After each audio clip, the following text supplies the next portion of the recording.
Have you ever done something big and scary in your life? Something you knew you had to do, but you were still full of doubt. After working 10 years in finance, I left my corporate job in London and I was really excited about this move. But not everyone was sure about it. Sometimes I felt lonely. I wanted everyone to be as excited as I was. But over time, I learned to navigate people's questions and doubts. And if you want to hear the specifics, well, here they are. I don't think there's anything more horrifying than when you decided you're going to change something in your life, which is already quite difficult, and your mind is already full of stuff like, what if I'm not going to be able to do it? What if I just find out that I can't do this thing, that I'm not good for anything? What if I'm just going to fail this? What am I going to do then? So it's already, every time we go through change, that stuff is already in our minds. But then to then have people who you work with, who are in your family, friends, anyone around you who you care about, not support you 100% or feeling like they're not supporting you 100% is just really, really tough to go through. So this is what I wanted to talk about today. I had a lot of experience with that. I wanted to pull together everything I learned around whether people supported me and how I went through that entire process in the hope that it's going to help some of you. Number one, most people do not believe real fundamental change is possible in life. So what you need to understand about people is that most of them are not going to change much in their lives. There are a lot of people out there, the majority of the earth is really people who would be born in a certain way and move through life in probably exactly the same way or very similar ways. So to have someone who looks at their life and wants to change something in it is not the average experience of an average person on earth. It's not. So what I needed to really understand was that a lot of people didn't really believe in life-changing things. They didn't believe that that big, gigantic thing was possible. And therefore they were coming from the perspective that it's probably not going to happen or it's probably not going to be very successful. So one thing that I realized early on, that I absolutely believed in changing lives. I believed in changing my own life. I believed in investigating stuff inside of myself, understanding why I do things, understanding where I still have limitations. But I always had 100% unquestionable, unshakable belief that my life can be better and I can make it better.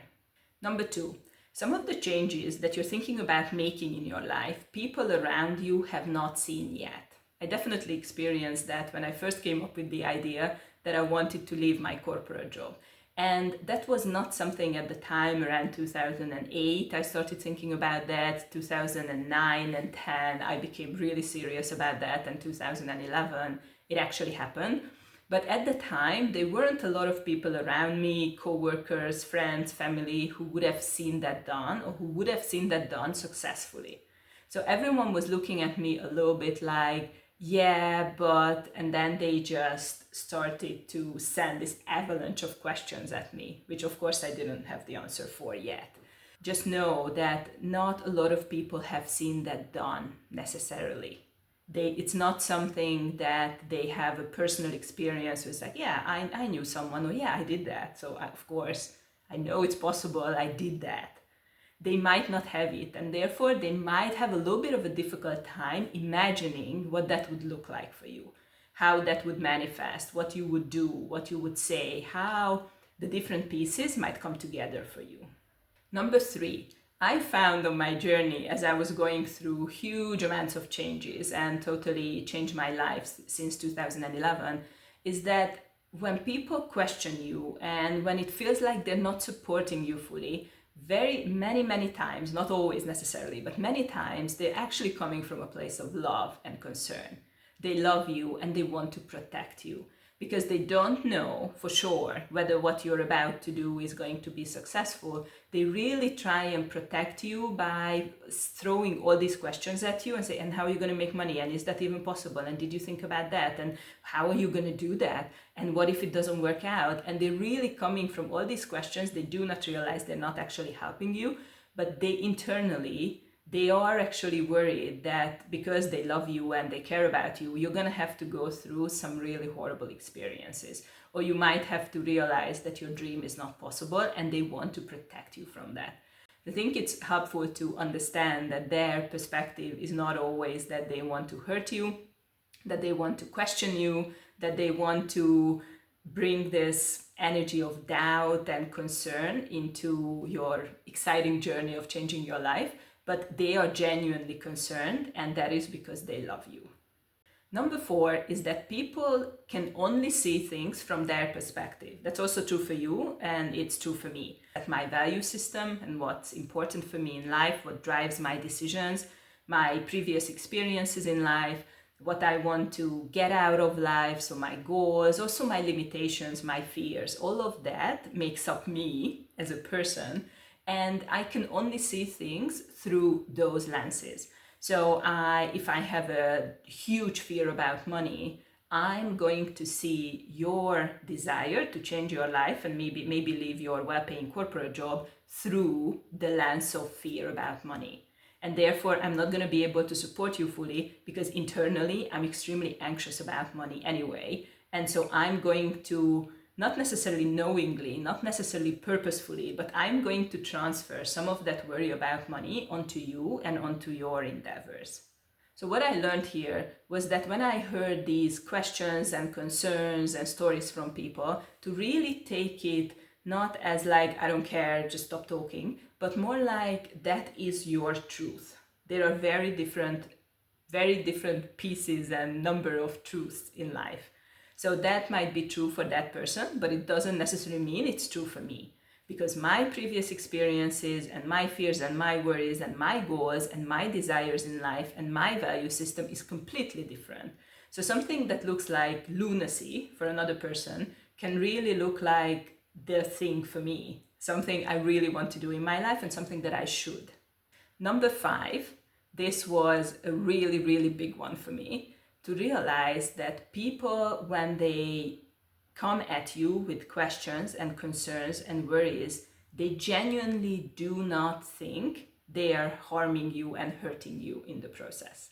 So when they are saying things like, but what are you going to do with this? And how are you going to make money? And what if it doesn't work out? And what if you're not going to get clients? And what if you make that decision that you cannot go back on that decision? What are you going to do if you realize that you made the wrong one? So as they do that, they genuinely believe that they are helping you. In that moment, they believe they're helping you. They have no idea how much of a tension they put on you, how much of a pressure, and how much you're already dealing with if you want to change your life.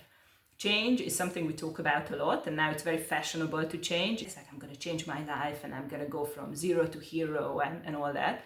But the reality of change is horrendous. Change is difficult. Every time you want to change something, you're going to have to go through a very painful process, and you have to go against your nervous system a little bit, which is designed to maintain the status quo.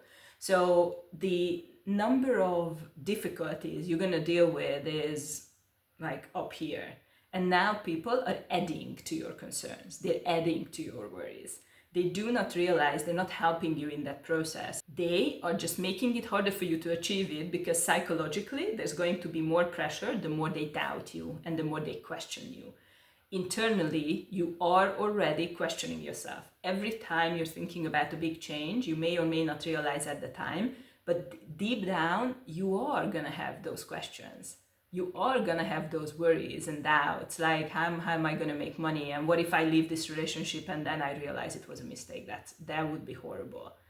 And whatever you do in your life, for me it was changing a career, but whatever you do in your life, it's really, those demons are going to be like waking up inside of you. They're going to be shouting or they're telling you all these things like, there's no way you're going to make that happen. I mean, look around you. No one could do it from this family or from this company. And what if you're not going to do it? You're going to feel horrible. You're going to be so ashamed of yourself. And so it just goes on and on and on. And to add even a little bit of that is really not helping you. But they believe in the moment that they are helping you. I think that's just very important to understand. There's a really weird thing that human beings do, and this is number 6 on the list, which is that they doubt you before you did it because they don't think you can do it, or they worry that you're not going to be able to achieve your goals and they want to protect you from it. But as soon as you become successful at that change, they're going to be next to you like full supporters. I think that's it's probably something that has to do with fear, that we really fear that a different life is possible, or a different life is not possible maybe. But once it's done, it's very easy and effortless to love successful people. So just know that as soon as you make your life change a success, they're going to be next to you and around you and celebrating you. It's not that they don't want you to succeed necessarily. They might be examples of that as well, but by and large, that is not what's happening. It's not that they don't want you to succeed. And once you succeed, they're going to be really happy for you. They're going to be with you, celebrating you, just being really, really happy with what you have accomplished. Now, this is the time when we need to talk about something that could also happen. Again, this is not going to be true for every person who's maybe not fully supporting you on your journey, but it might be true for some of them. So it's important to articulate and name.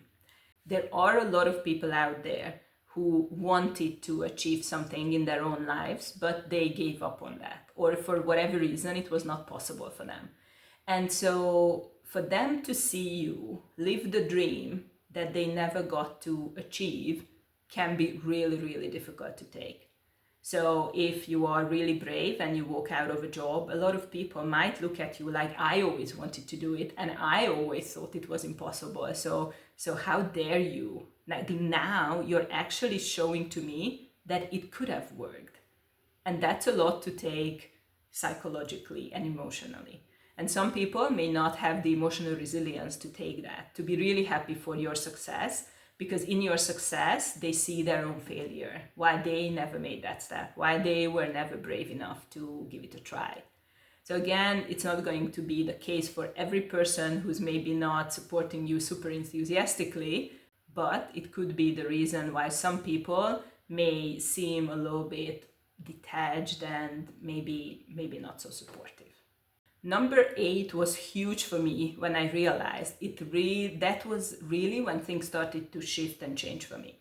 Whether people around you support you, cheer you, champion you, or whether they being very negative and questioning every little move that you make, at the end of the day, it doesn't matter. It does not matter. And when I realized that, then things started to be much easier. Why? Why does it not matter? Not because you are not paying attention to what they're saying, not because you don't care, not because you don't love them, but they are all living their own lives. They're not living your life. They're living their own. And you're not living their lives, you're living your own. In the beginning, how it goes is that we want people to be supportive towards us, to say, yes, you can do it, whatever you need, I'm here to support you, need a chat, okay, I can help you with anything practical, just give me a call, absolutely, it's so amazing that you are about to change your life and I'm here for you. That would be fantastic if we receive that. And I think deep in our hearts, this is what we really want to receive. We don't want to receive anything else, anything less than that.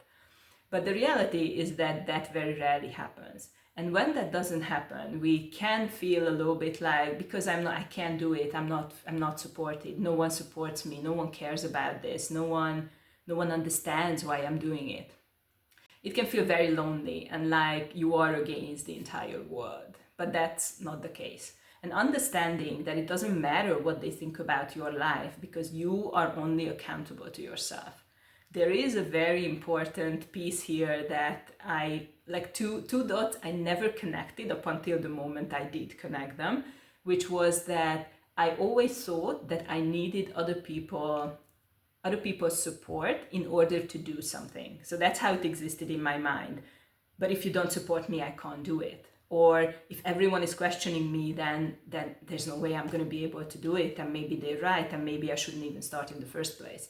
But what I realized after a while is that I'm living this life. And I do not want to look back when I'm 60, 70, 80, or 90 thinking, oh, because I didn't do that thing, because that person said it might not be a good idea. I mean, it will just feel really ridiculous.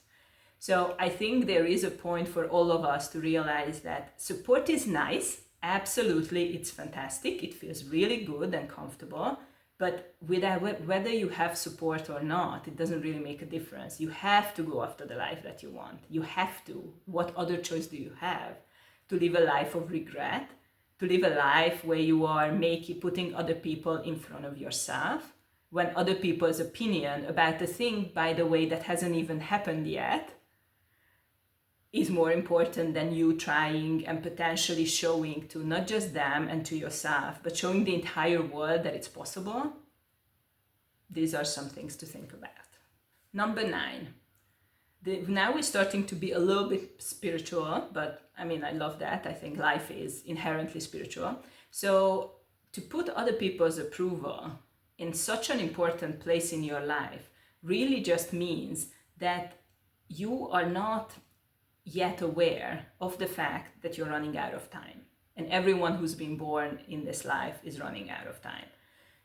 10 years time, you're going to have less time left on earth than you have now. And when you're 90 or 100, then you die. And so I think there's something really important about seeking approval, because seeking approval is very natural. You should not feel bad about this if you're really wanting people to support you and understand you and cheer you on. It's not that it's unreasonable to want that. It's absolutely reasonable. It's more that if they don't do it, then are you going to wait? Are you going to wait? What are you going to do about this? Making other people's approval absolutely important, the most important thing, is a little bit of a luxury that you can only afford if you have unlimited time. Because if you have unlimited time, you can say, oh, you're not supporting me, so I'm going to wait until everyone I care about or everyone who I'm interacting with is going to support me. So I'm going to wait for the support to come, and then I'm going to do my thing. And I think there's something really dangerous about that, because you can look for approval and you can wait for approval and you can seek approval forever. And there's always going to be someone who doesn't think it's possible. There is a saying, I don't know who said it, but there is a saying that goes something like, it's impossible until it's done. Everything is impossible until it's done, or something like that. I don't know who said it, but I'm gonna look for it.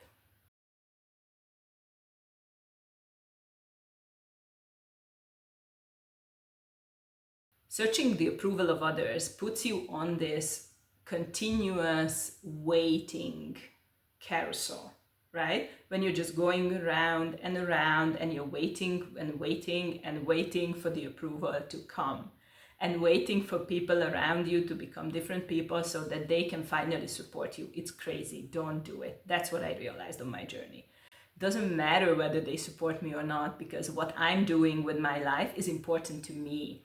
There's something inherent inside of me that drives me to do these things. So it doesn't matter whether they think it's a good idea. It doesn't matter whether they think I can do it. It doesn't matter what they think could or might happen if I fail. What really matters is that I'm here and I'm trying and I'm leading my life. I'm taking charge of my own life and I'm doing with it what I think is the best for me. So here on my list, a couple of things I wrote down, because what I found to be very helpful was that when I was speaking to people and they asked me questions like, so how are you going to do this? And what are you going to do with that? And what if this happened? And then just started to make me feel really, really, really horrible. I noticed that sometimes I could come up with something to say to them that was respectful towards them, at the same time didn't really pull me into this, oh my God, I shouldn't be doing this, this is going to be horrible. So where I could I could stay true to myself and at the same time not be disrespectful towards them and just go like, thank you for your concern kind of thing. It's like, thank you, but no thank you.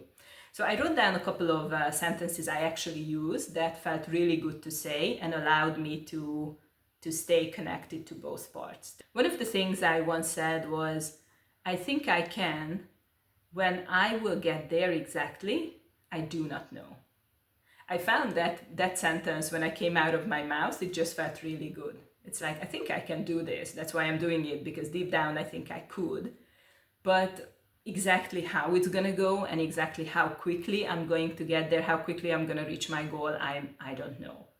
And I found when I said that it really, it calmed the conversation down. It was no longer, but what about this and what about that? Like bam, bam, bam, bam. It was more like, yeah, okay, fair enough. Yeah, good luck with that.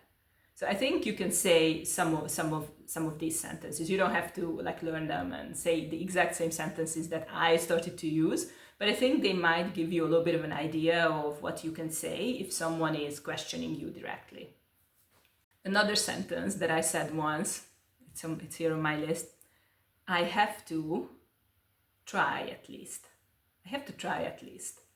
And this is a sentence, this is a statement I really, really deep down resonate with. Because in reality, before you or as you start trying something, can you be 100% sure it's going to be successful? No, you can't. You can never be 100% certain it will work.